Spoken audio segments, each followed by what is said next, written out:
En nuestro canal para profesionales hablamos hoy sobre cómo interpretar la batería en Fen. Hola, ¿qué tal? ¿Cómo estáis? Bueno, en este vídeo vamos a hablar sobre la batería en Fen, utilizada para valorar algunas funciones ejecutivas en niños y niñas. Realmente los test que forman esta batería ya los conocemos, se utilizan comúnmente con pacientes adultos. Sin embargo, lo interesante es que podemos aplicárselo a niños de 6 a 11-12 años. Esta batería está formada por 6 test: fluidez fonológica, fluidez semántica, 2 tareas de senderos, anillas e interferencia. Cada uno nos va a permitir profundizar en diferentes funciones ejecutivas o procesos atencionales. La primera, fluidez fonológica. Le pedimos a los niños que nos digan en un minuto todas las palabras que se les ocurran que empiecen por M: ma, me, ni, mo, mu. ¿Con ello qué queremos valorar? Bueno, pues la capacidad para rastrear, para seleccionar determinadas palabras siguiendo un criterio, en este caso, fonológico. Con la prueba fluidez semántica, a los niños les pedimos que nos digan en un minuto todos los animales que se le vengan a la cabeza. Os recomiendo que antes os fijéis que no haya imágenes o dibujitos en la habitación que les puedan dar pistas, ¿vale? Con esta prueba valoramos la capacidad para acceder a los almacenes de memoria, en este caso con una clave semántica. Una vez que hemos administrado estas dos pruebas, os voy a compartir la pantallita. Empezaríamos con las pruebas senderos, ¿vale? Senderos 1, como veis, primero hay una parte de entrenamiento donde se le explica a los niños que tienen que ir uniendo números desde el 8, aquí se marca como inicio, hasta el 1, es decir, en sentido inverso. Para ello se les enseñan algunas normas y es que no pueden pisar los números y además tienen que unir cada número haciendo el recorrido más corto posible, ¿vale? Una vez que han entrenado, ya se pasa a la parte del test, donde empezarían en el número 20 para terminar en el 1. Tienen que ir uniendo 19, 18, 17, así hasta llegar al 1, buscando los recorridos más cortitos y sin pisar los números. ¿Nosotros qué hacemos? Registramos el tiempo y los errores cometidos. Vais a ver que en el cuadernillo de anotación, para cada test viene una formulita muy sencilla que relaciona errores y tiempo y nos ofrece una puntuación directa. Como siempre os digo en este tipo de pruebas, muy importante, por supuesto, es la evaluación cuantitativa, pero también toda la información cualitativa que nosotros vayamos registrando del proceso. Es decir, que un niño cometa errores y se dé cuenta, por ejemplo, esto es algo importante a tener en cuenta, que vaya corrigiendo sus producciones, que revise una vez ha terminado. Todo esto es información muy valiosa. Y una cosita que no os he dicho y es importante de cara a pasar este tipo de pruebas es que antes debemos asegurarnos de que el niño o la niña que tenemos delante tiene automatizado el conteo, tanto en sentido directo como en sentido inverso. Porque si aún no lo ha automatizado, duda, comete errores, realmente esta valoración va a estar muy sesgada. Con esta prueba, por supuesto, se pueden valorar diferentes procesos, pero a mí me parece que explica muy bien procesos de atención selectiva, porque lo que le estamos pidiendo es que focalice su atención en un estímulo concreto, despreciando la interferencia, ¿no?, que supondrían los distractores, que son los números que no debe relacionar, pues porque no les toca según el orden, ¿no? No son consecutivos. También nos puede dar una medida de velocidad de procesamiento.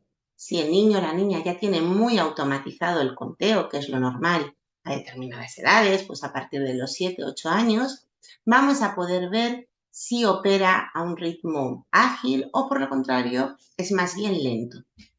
Una vez que ya hemos pasado esta prueba, iríamos a senderos 2. Como veis aquí, hay fase de entrenamiento. Aquí los niños tienen que ir uniendo números en orden directo, como veis, del 1 hasta el 6. Sin embargo, deben ir alternando los colores. Tienen que tener en cuenta, por lo tanto, variable número y variable color. las normas son las mismas, no pueden pasar por encima de los números y además tienen que unirlos trazando el recorrido más corto posible, ¿vale? Ya cuando pasamos al tipo test, se encuentran con muchísimo más números donde la tarea es la misma. Igual que en la otra prueba de senderos, contabilizamos el tiempo y también los errores, bien porque haya omitido números o bien porque haya cometido errores, haya unido un número con otro que no era consecutivo, ¿vale? En este caso, puesto que hay dos focos muy claros a los que los niños deben prestar atención y además deben ir alternando, pues nos da es una prueba muy útil para valorar atención alternante, ¿no? Cómo engancha en el primer foco, desengancha, redirige y vuelve a enganchar en el segundo. Una vez que ya hemos pasado la prueba sendero, pasaríamos a la prueba anillas e interferencia. Pues como veis, la prueba anillas es muy parecida a la torre de Hanoi. Se pone delante del sujeto esta estructura con 3 columnitas y además el cuaderno de estímulos, que es este que os estoy mostrando, ¿vale? Nosotros, tal y como dice el manual, le colocaríamos en esta columnita de la izquierda estas 3 arandelas en el orden en el que nos describe el manual para que el sujeto logre pasarlas a la columna de la derecha y mantenga el orden tal y como se muestra en el modelo. Para esta prueba también hay alguna norma y es que solamente puedo utilizar una mano. De hecho, se le pide que la mano que no vaya a utilizar la esconda para que no haya tentaciones, que debe ejecutar la prueba lo más rápido posible, pero sobre todo utilizando el menor número de movimientos posible, ¿vale? Todas las anillas las tiene que pasar desde la columna de la izquierda a la derecha, pero con el menor número de movimientos posible. La columna del medio nos servirá para dejar aquellas anillas que por el motivo que sea aún no quiere colocar en la columna de la derecha, ¿vale?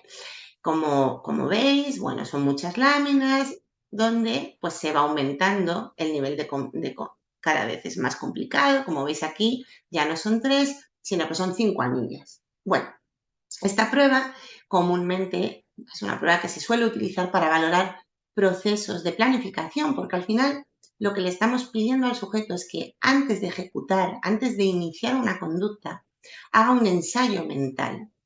Precisamente si hace ese ensayo mental y no va ensayo y error, el número de movimientos va a ser menor y por lo tanto la puntuación directa obtenida va a ser va a ser mejor, ¿vale? Una vez que hemos terminado prueba de anillas, nos vamos a interferencia. Como veis, es un stroop adaptado a niños. Tenemos primero la lámina de entrenamiento, donde se le pide a los chavales que no lean las palabras, sino que nos digan el color en el que están escritas las palabras. La lectura es en columna, ¿vale? Con lo cual, cuando aquí ya lo han hecho estupendamente, pasaríamos a la fase test. Así como os decía en senderos, aquí también tenemos que tener cierta precaución.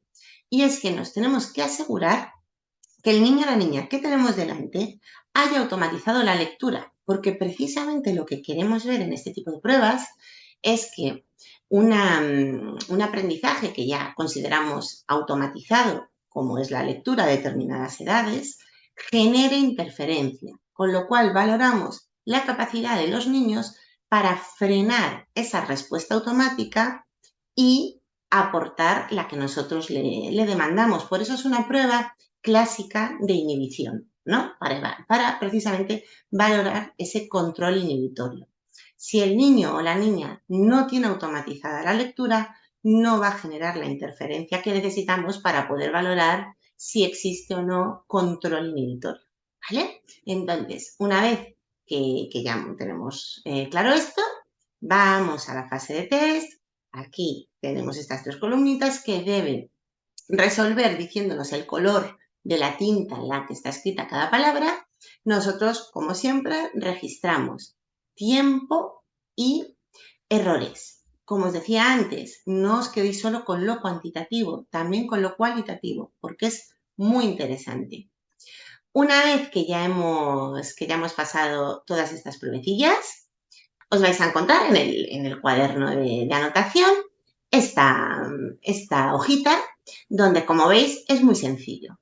En esta primera tablita colocaremos las puntuaciones directas, que son esas puntuaciones que nos van a dar las formulitas muy facilonas que nos proponen para cada test. Y después tendremos que convertirlas a decatipos. También muy sencillito. En el manual del test están las tablas de conversión, ¿vale? Una vez que hemos convertido a decatipos, como veis aquí, nos permite hacer una gráfica para explicárselo mejor a las familias, ¿no? Que lo tengan más claro. Decatipos 5 y 6 los consideraremos medios, el decatipo 7 medio alto, decatipo 4 medio bajo. Todo lo que esté por debajo del decatipo 4 lo consideraremos significativamente bajo, con lo cual tendremos que prestar atención a esas funciones que consideraremos deficitarias, y todo lo que esté por encima del decatipo 7 lo consideraremos significativamente alto. Bueno, pues esta es la pruebecita batería en FEN. Como os digo, creo que es muy útil para valorar algunas, no todas, algunas de las funciones ejecutivas en niños y procesos atencionales, especialmente atención selectiva y atención alternante. Bueno, espero que os haya gustado.